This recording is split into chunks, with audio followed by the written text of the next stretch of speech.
বন্ধুরা, গল্পটা আমার এক পরিচিত ব্যক্তির মুখে শোনা, যিনি আমার মতনই শ্রী অনুকূল চন্দ্র ঠাকুরের পরম ভক্ত।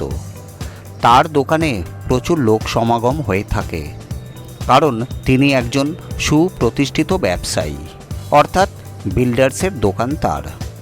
আজ গুরুদেব শ্রী অনুকূল চন্দ্র ঠাকুরের কৃপায় তিনি একজন প্রতিষ্ঠিত ব্যবসায়ী।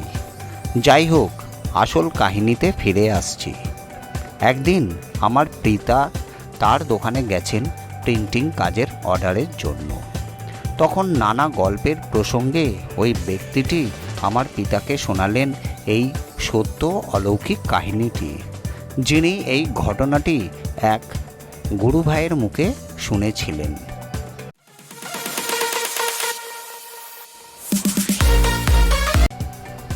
একদিন একজন ব্যক্তি তার পরিবার নিয়ে দেওঘরে গেছেন গুরুদেবের মন্দিরে।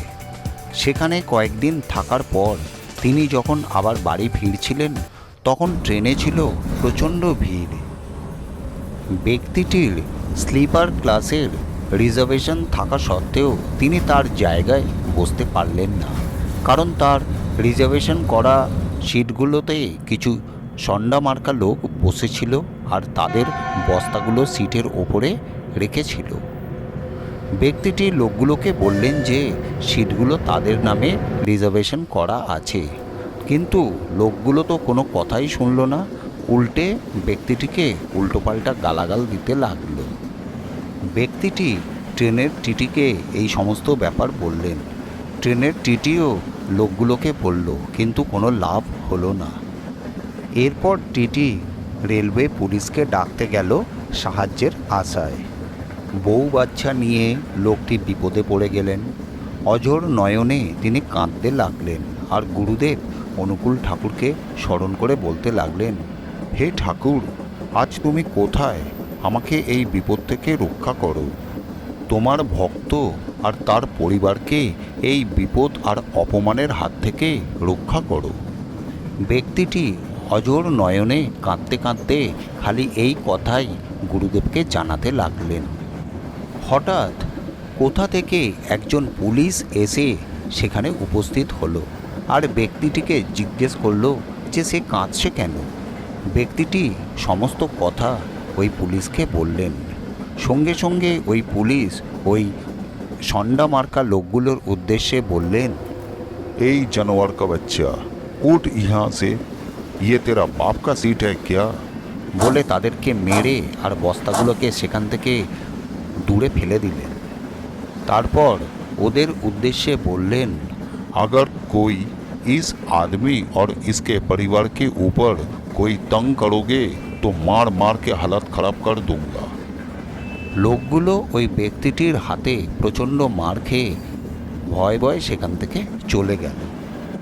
তারপর ওই পুলিশ ব্যক্তিটিকে উদ্দেশ্য করে বললেন, अभी आप लोग अपना अपना सीट में बैठ जाइए, ये लोग अभी कुछ नहीं करेगा।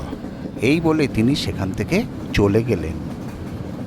কিছুক্ষণ পর টিটি যখন পুলিশকে নিয়ে সেখানে উপস্থিত হলেন, তখন ব্যক্তিটি টিটিকে বললেন, আপনি কি কোনো পুলিশকে এর আগে পাঠিয়েছিলেন? টিটি বললেন, কই না তো। একটু আগে তো একজন পুলিশ এসে ওই লোকগুলোকে প্রচণ্ড মেরে এখান থেকে সরিয়ে দিলেন। কই, আমি তো কাউকে পাঠাইনি। তখন ব্যক্তিটি আর কোনো কথা না বলে বুঝতে পারলেন যে স্বয়ং গুরুদেব ভক্তের এই করুণ ডাকে সাড়া দিয়ে তাকে বিপদ থেকে রক্ষা করতে এসেছিলেন। তখন ব্যক্তিটি করজোড়ে গুরুদেবের উদ্দেশ্যে বলতে লাগলেন, গুরুদেব, সত্যই তুমি আছো। আজ ভক্তের এই আকুল ডাকে তুমি সাড়া দিয়েছ। তুমি সত্যই ভক্তের ভগবান। আজ আমার বিশ্বাস আরও বেড়ে গেল। জয় শ্রী অনুকূল চন্দ্র ঠাকুরের জয়।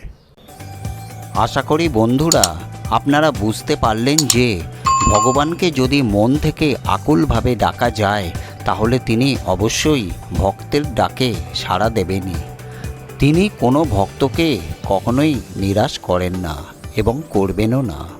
এটাই আমার দৃঢ় বিশ্বাস।